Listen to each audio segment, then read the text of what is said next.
오늘 우리가 함께 보셨던 이 말씀, 예수님께서 이 비유의 말씀을 통해서 천국이 무엇이고 그리고 그 복음의 원리가 무엇인지를 오늘 본 말씀을 통해서 살펴보고자 합니다. 제가 주일학교 시절에 많이 불렀던 이제 찬양이 있는데요. 우리 여러분들도 뭐 다들 익숙하실 거예요. 돈으로도 못 가요. 이 노래 아시죠? 예. 거기 보면 이런 얘기가 있습니다. 돈으로도 못 가요. 하나님 나라. 벼슬로도 못 가요. 어여뻐도 못 가요.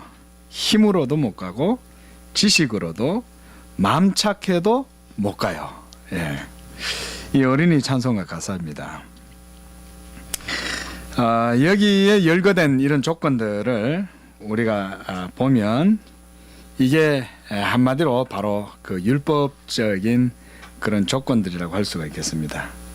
그리고 이런 어떤 가치, 조건들 이런 것은 세상의 행위와 그리고 가치의 그런 기준들이라고 할 수가 있겠죠. 그런 것으로는 한마디로 하나님 나라에 갈 수 없다는 것입니다. 그렇다면 천국의 기준, 그 조건은 무엇일까요? 그 찬송 가사 속에 있죠. 답이 뭐예요? 믿음으로 가는 나라, 하나님 나라야. 믿음으로 가는 나라. 상당히 굉장히 복음적이죠, 그렇죠? 사람의 행위로는 천국에 갈 수 없습니다, 얘기예요. 믿음으로 천국에 갑니다, 그 얘기입니다. 오늘 주님은 포도원 주인이 이 품꾼들을 불러서 포도밭에서 일을 시키는, 그래서 일한 자들에게 한 데나리온의 이 품삯을 주는 이 비유를 통해 가지고 천국에 대해서 말씀해 주고 계세요.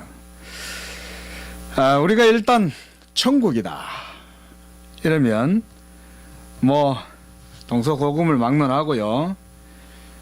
일단 천국이라고 하는 이 말은 우리가 살아가고 있는 이 현 세상과는 다른 어떤 저 피안의 세계, 이런 것을 우리가 이제 생각하게 됩니다. 뭐 틀린 것은 아니죠, 맞습니다. 세상을 살다 보면 누구라도 힘겨운 일을 겪게 되고 또 슬프고 고통스럽고 때로는 억울하고 한스러운 삶과 그런 사건들을 겪게 될 때가 있습니다. 그런 때면 사람은 이 자신의 삶과 상황을 부정하게 됩니다. 힘드니까. 그리고 그것과 정반대의 그런 세계라든가 그리고 그런 상황에 대해서 자신에 대해서 상상을 하고 그것에 대해서 소망하면서 살아가기도 합니다. 사실은 정말 허무한 헛된 소망이지만 그거라도 품고 살지 않으면 세상 살기가 어려운 거예요. 바로 그러할 때 바로 연상이 되는 것이 바로 사람들은 이 천국이라는 것을 생각하기도 합니다. 천국. 제가 어릴 적에 저희 친척집에 놀러를 자주 갔는데 가면 그 벽면에 예수 믿는 집안이어서 그런지 벽에 가면 이 기독교 그림이 많아요. 기독교적인 그런 그림들이. 근데 한 가지 인상적인 그림이 하나 있는데요. 이게 뭐냐면 천국에 대한 그림이에요. 천국을 상상한 그림인데 재미있는 게 제가 그 아직까지 못 잊는 게 뭐냐면 거기에 그려져 있는 천국은 이런 천국이에요. 먹을 게 풍성해요. 그리고 막 강가에 사람들이 모여 앉아가지고 막 얘기도 하고 발을 물에 담그고 도란도란 앉아서 얘기도 하고 놀고 재미있게 지내는데 배가 고프면요. 막 가가지고 억지로 막 밥을 해먹을 필요가 없어요. 왜냐면 길거리에 막 돼지들이 통돼지가 막 이렇게 막 지나가요. 그 통돼지 등에 나이프와 포크가 딱 꼽혀 있어요. 그래가지고 그냥 누구든지 배고프면 지나가는 돼지에 막 잘라고 먹으면 돼요. 별로 재미없으신갑네.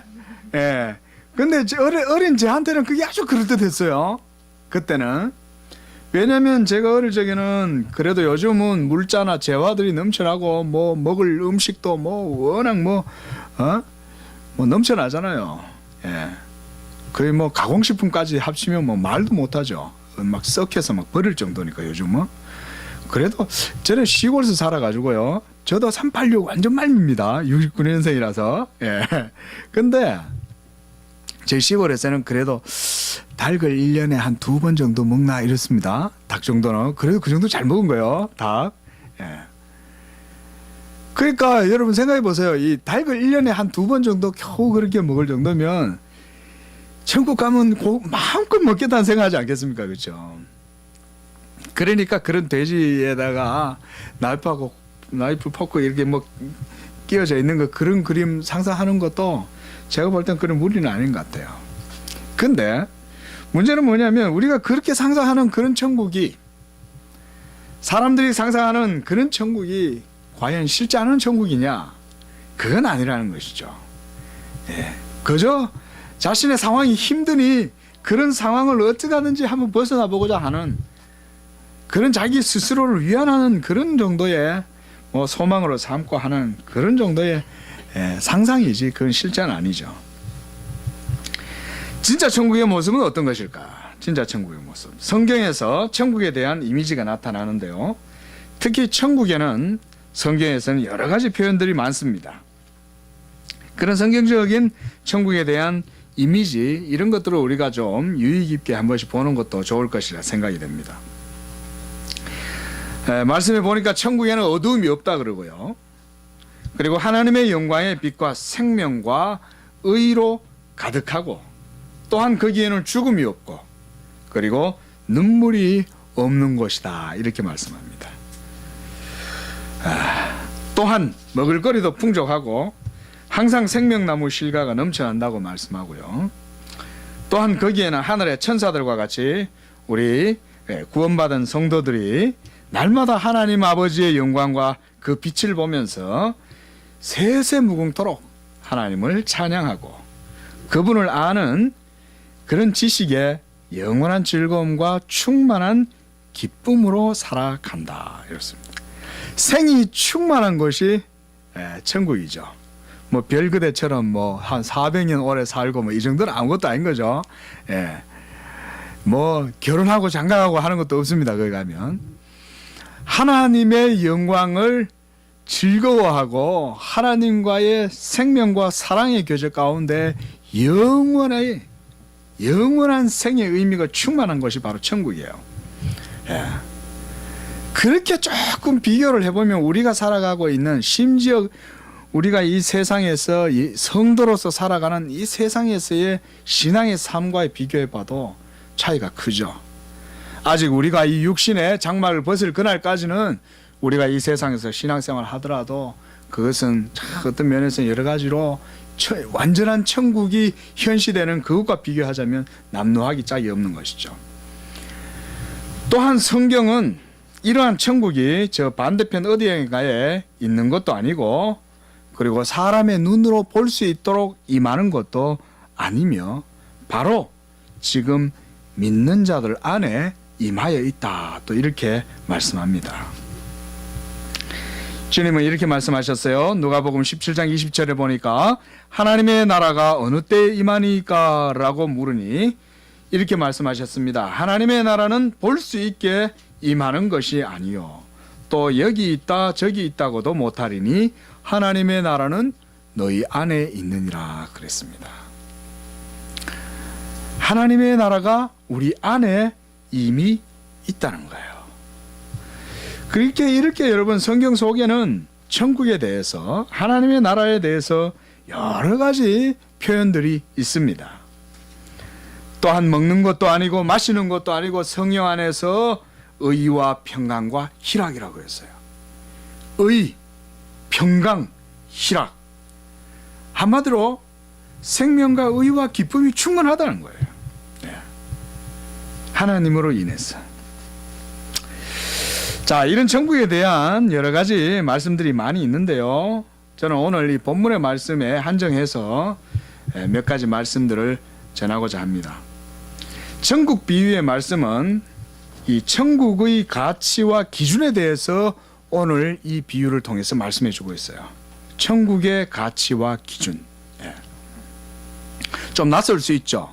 우리가 이 생의 삶에 너무 익숙하다 보면 하나님 나라의 가치와 기준, 의미 이런 것이 굉장히 생경스럽게 느껴질 때가 있을 수 있습니다. 그런데 사실은 성경은 진리의 말씀이고 성경에서 말씀하고 있는 것이 사실은 실제적인 거죠. 본문에서 먼저 품꾼으로 부름받은 이들과 그리고 늦게 부름을 받은 이들의 차이가 바로 이 노동의 시간과 양에 있다고 할 수 있는데요. 세상에서는 이러한 것을 기준으로 삼아서 품삯을 치르는 거예요. 대가를. 그런데 주님이 말씀하시는 천국에서의 가치와 기준은 그런 것이 아니라는 것입니다. 하나님의 선하신 뜻과 부르신 자의 의로우심과 은총이 바로 이 천국의 어떤 원리인 거예요.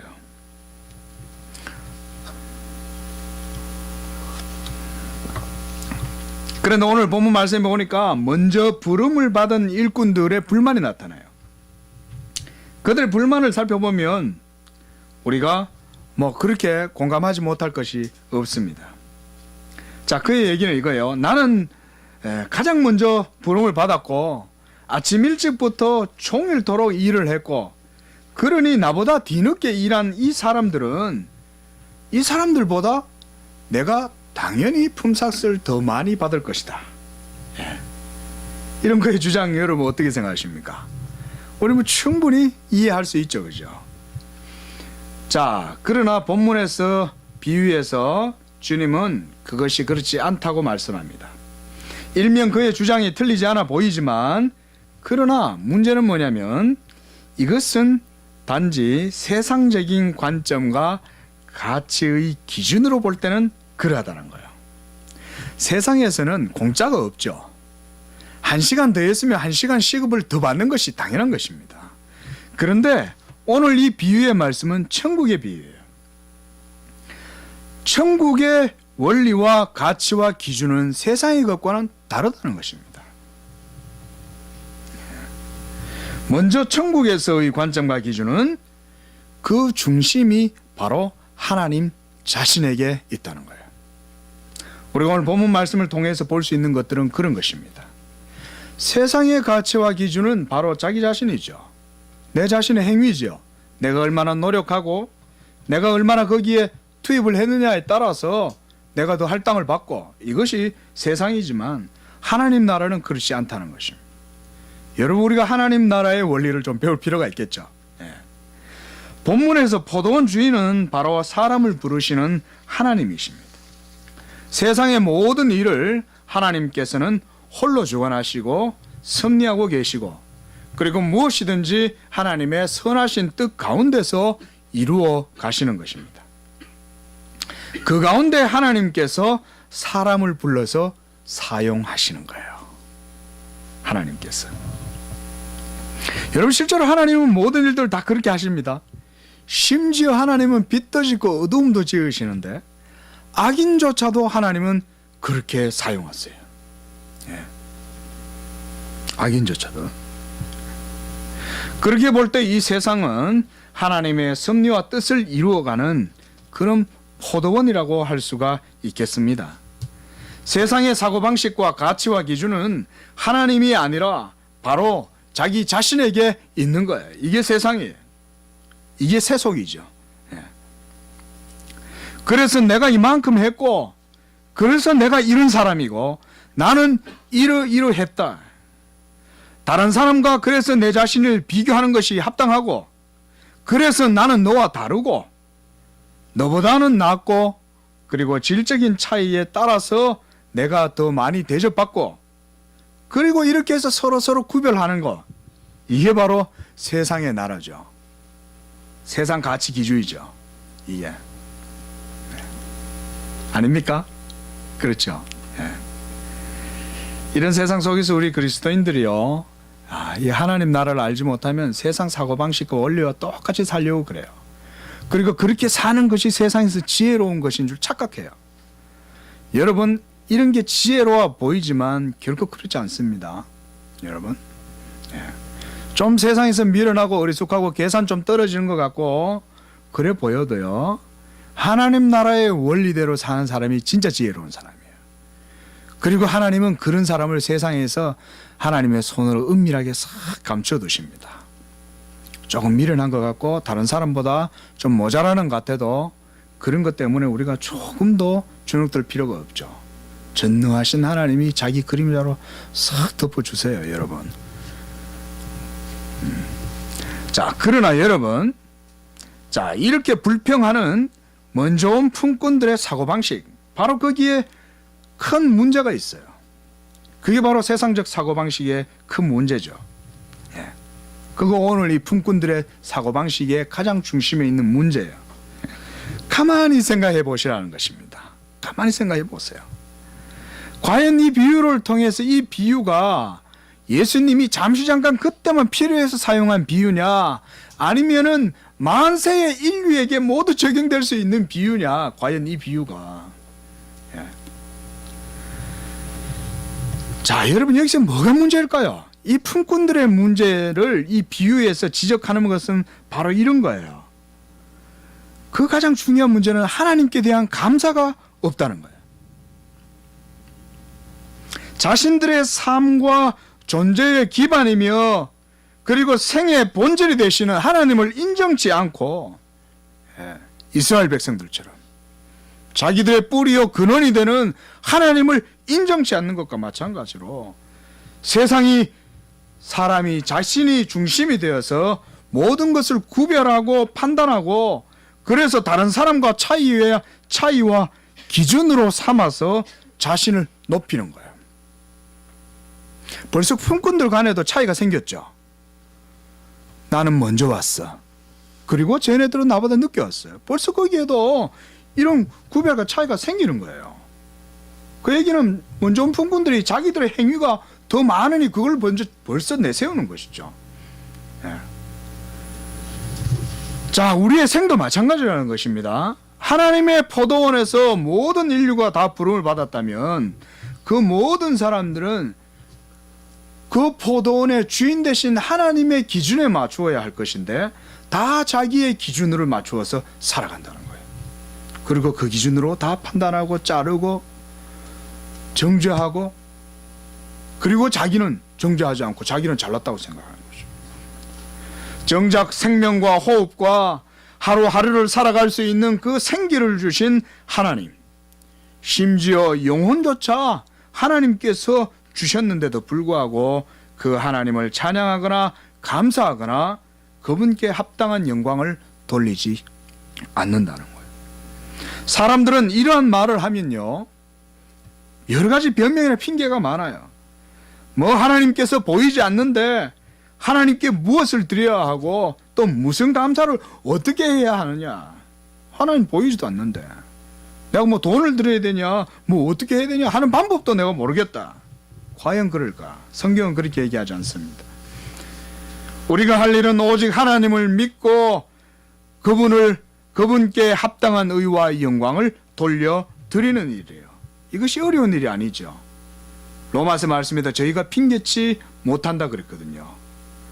도리어 그들은 금수와 버러지의 형상을 하나님 창조주를 그렇게 격화시켜 버리는 것이죠. 조금만 더 얘기해 볼까요? 자, 여러분, 우리의 감사의 조건을 한번 생각해 보자는 것이죠. 우리가 살아가는 이런 생물학적인 삶이 가능하게 하는 그런 유지 조건들 한번 생각해 보셨습니까? 예수 믿는 사람들도 좀, 예수 믿는 성도들도 좀 생각해 보셔야 돼요, 여러분. 하루하루 우리가 삶을 하루하루 삶 살기가 바빠서 사실은 생각하기 어렵다는 건 다 이해가 되지만 한 번씩 여러분, 우리 목사님도 저번에 한번 그런 말씀 하셨는데 한 번씩 산이나 들이나 자연으로 한번 나가세요. 한 번씩은요. 한 달에 제 생각에는 한 달에 한 2번 정도는 야외에 한 번씩 이렇게 쌩 메고 한번 나가시는 게 괜찮은 것 같아요. 예. 여러분 보세요. 우리가 살아가고 있는 이런 삶의 모든 힘, 열정, 의지, 심지어 감정조차도 여러분 모두가 다 하나님의 이 은총 덕분에 우리가 살아가는 거예요. 보이지 않는 공기, 지구에 중력이 없다면 발을 딛고 우리는 삶 자체를 살아갈 수가 없죠. 예. 자전과 공전이 없다면 낮과 밤이 없을 것이고 사시사철이 없을 거예요. 사시사철이 없다면 고식을 심을 수도 없고 키울 수도 없고 거둘 수도 없을 거예요. 그리고 하늘의 태양은 어때요? 하늘의 태양이 우리에게 주는, 인류에게 주는 이것은 값으로 환산할 수가 없는 것이죠. 물은 어떻습니까? 오늘도 목이 얼마나 마른지. 물이 너무 중요하죠. 심지어 태풍도, 심지어 겨울에 얼음조차도, 얼음 없으면 컬링 대회 같은 거, 동계올림픽은 또 어떻게 합니까? 그죠? 얼음이 있으니 동계올림픽도 하잖아요. 그런 거 한 번도 감사 안 하죠. 하나님이 창조하신 모든 세계의 것을 우리는 다 받아 누려먹고 살면서 하나님이 불러가지고 거기서 살게 해놨는데 막상 딱 계산할 때는 전부 다 나는 이만큼 받아야 된다고 다 주장하는 것이죠. 하나님께 하나도 감사하지 않는 것이죠. 우리 예수 믿는 분들은 어떻습니까? 항상 감사할 수 있기를 바랍니다. 건강 주셨다면 감사하세요. 내게 어떤 기회를 주셨다면 감사하십시오. 내게 주어진 상황과 그 어떤 것이라도 하나님께 감사하지 않을 것이 없어요. 그리고 감사할 뿐만 아니라 기뻐하고 찬양하는 거예요. 기쁨으로 살아가는 거예요. 기쁨으로 살아갈 수 있기를 바랍니다. 하나님이 우리를 다 그렇게 불러주신 거예요. 저는 일찍 부름받은 품꾼의 문제가 바로 이러한 자가 당착적 사고방식이라는 거예요. 자기 모순에 빠져 있다는 거예요. 그의 문제는 자기 중심이며 자신의 행위의 가치와 기준으로 부르신 자의 섭리와 선하신 뜻보다 자신을 우선시했다는 거예요. 이것이야말로 자가당착이라 할 수 있겠죠. 하나님의 생각과 뜻과 전혀 상관없이 자기가 생각하고 있는 거죠. 우리 인생들도 다 사실 마찬가지죠. 그런 착각 속에 살아가죠. 자기가 주인인 양. 분명히 포도원 주인은요, 이 품꾼 아침 일찍 나가서 그들에게 딱 데려올 때 약속을 했어요. 자, 당신이 오늘 우리 포도원에 와서 일을 하면 내가 하루치 한 데나리온을 당신에게 약속하겠소. 일하시오. 분명히 그렇게 말씀하셨어요. 오늘 한번 보십시오. 2절 말씀해 보니까 그가 한 데나리온씩 품꾼들과 약속했다 그랬습니다. 그런데 이 이후에 또한 이 부르신 자의 뜻대로 뒤늦게 부름을 받은 사람들이 있어요. 그들에게도 이 포도원 주인은 한 데나리온을 주는 거예요. 자, 무슨 문제가 있습니까? 어때요? 포도원 품꾼의 관점에서 보면 아무 문제 없는 거예요. 당연히 받을 거 받고 가는 것이죠. 아침 일찍 와서 뭐 늦게까지 했든 오후 5시에 부름을 받아서 하다 가든 12시든 3시에 부름을 받았던 한 데나리온을 주는 것은 바로 이 포도원 주인의 마음이에요. 그 오늘 성경에서 예수님이 이렇게 말씀하세요. 자, 13절 말씀 한번 보십시오. 주인이 그 중에 한 사람에게 대답하여 이르되 친구여 내가 내게 잘못한 것이 없노라. 네가 나와 한 데나리온의 약속을 하지 아니하였느냐 그랬어요. 14절 네 것이나 가지고 가라. 나중에 온 이 사람에게 너와 같이 주는 것이 내 뜻이다. 여러분, 우리가 세상 살다가 좀 억울한 것 같고 좀 이게 뭔가 불평하고 부담스러운 게 그런 게 있는 것 같으면요, 하나님을 먼저 바라보십시오. 네, 그러면 쉽게 마음 정리가 됩니다. 하나님께서 그렇게 하셨다면, 그렇다면 우리가 마음 정리를 쉽게 할 수 있겠죠. 이것이 바로 하나님을 믿지 않는 자들의 자기중심적 논리예요. 그래서 그들이 원망하는 거예요. 하나님을 원망하는 거예요. 품꾼, 포도밭 주인을 원망하는 거예요. 그들의 가치와 기준의 척도는 부르신 자의 선하신 뜻에 있지 아니하고 바로 자기 자신의 행위에 있는 거예요.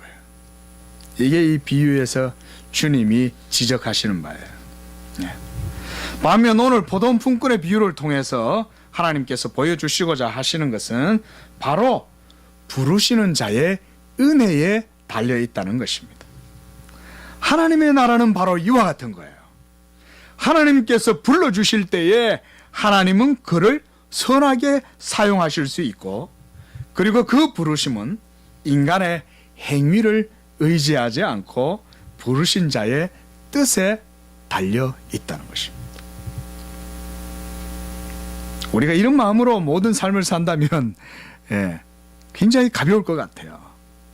정작 여러분 사실 살아보면요, 정작 내 자신의 행위, 내 노력에 뭔가 달려서 그것에 뭔가 결과가 결정된다 이렇게 생각하면 그게 논리적인 것 같지만 실제로 살아보면 안 그렇습니다, 여러분. 실제로는 은혜를 의지해서 믿음으로 살아가는 삶이 진짜 마라톤처럼 이기는 거예요, 경주에서.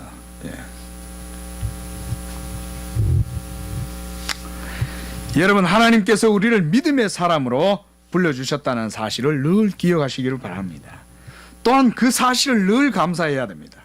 세상 사람들이 자신의 삶을 살면서도 정작 삶을 주신 하나님께 감사하지 않는 것과 마찬가지로 믿는 사람이라 하면서 정작 은혜와 구원의 의와 능력과 생명을 주신 하나님께 우리가 감사하지 않는다면 그것과 다를 바 없는 일이고, 은혜를 망각하는 죄는 사실 더한 가중처벌을 받는 것이죠. 더 큰 죄죠. 그런 측면에서 오늘 비유를 볼 때에 저는 세 가지 정도의 이 비유에서 세 가지 측면을 좀 생각해 볼 수 있겠다 싶습니다.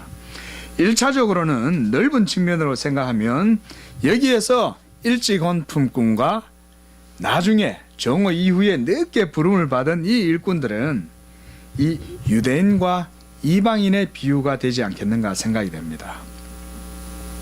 두 번째로 좁게는, 그 다음 좁은 의미로는 먼저 앞쪽에 부름받은 사람은 먼저 믿은 사람, 뒤쪽에 부름받은 사람은 나중에 믿은 사람. 그 앞에 믿은 사람은 모태신앙인가요? 뒤에 믿은 사람은 나중에 천국 가면 개털 모자 받는 사람들인가요? 이 이상한 속설들이 있죠. 전부 비성경적인 거죠. 모태 신앙도 은혜고 뒤에 늦게 부름받은 신앙도 다 은혜죠. 그리고 그 차이 때문에 개털 모자 이런 것도 있는 것도 아니죠. 개털 모자 없습니다. 천국 가 개털 모자 하려면 그것도 동물 보호 단체에서 또 얼마 야단 나겠어요. 또 개 가죽을 갖다 또 써야 되니까. 그런 게 아닙니다. 오늘 목이 많이 마르네요. 자, 세 번째로는요, 좀 더 적극적으로 제가 볼 때 교리적인 측면에서 본문을 좀 해석해 봤어요. 전자, 즉 먼저 부름을 받은 품꾼들의 이러한 자세, 이건 행위를 강조하는 행위죠. 그 다음에 후자들은 행위를 자랑할 게 없죠. 별로 한 것도 없는데 5시에 부름 받아갖고 6시에 퇴근하는데 여러분 뭐 한 데나리온 받는 거를 자랑하겠어요. 그래서 이걸 이제 행위와 믿음이라는 이러한 측면, 세 가지 정도 측면을 살펴보려고 그래요. 이런 정도 생각할 수 있다는 것입니다. 유대인과 이방인의 차이도, 그리고 먼저 믿은 자와 나중에 믿은 자의 차이, 결국은 그 중심에는 이 행위와 믿음이라고 하는 이런 교리적인 공통의 문제가 있다는 거예요. 자, 오늘 본문 말씀 보면 내 것을 가지고 내 뜻대로 할 것이 아니냐. 포도원 주인이 이렇게 말씀하십니다. 내 것을 가지고 내 뜻대로 할 것이 아니냐는 거예요. 여러분, 하나님은 항상 모든 일을 하실 때 스스로 행하시고 모든 일들을 스스로 이루어 가시는 분입니다. 이것을 일컬어 우리는 하나님의 주권이라고 말씀합니다. 창조와 타락과 구속의 모든 과정은 하나님의 포도원에서 이루어지는 일들입니다. 그곳에서 하나님은 자신의 의로우신 뜻으로 인하여 모든 일들을 합당하게 이루시는데, 인간은 거기에서 품꾼으로 부름을 받았어요. 그런데 인간은 자신의 행위와 수고에 늘 관심을 가져요. 이것이 문제예요. 이것이. 그래서 하나님을 원망하고 도리어 불러주신 은혜에 감사하지 않는 것이죠. 자신이 한 만큼 대가를 받았으면 이거는 감사할 게 없죠. 대가를 받았으니 그게 은혜가 아닌 것입니다. 그러나 자신의 수고와 노력에 상관없이 오로지 부르신 자의 뜻과 선하심과 의로우심으로만 주어지는 이런 어떤 보상이라면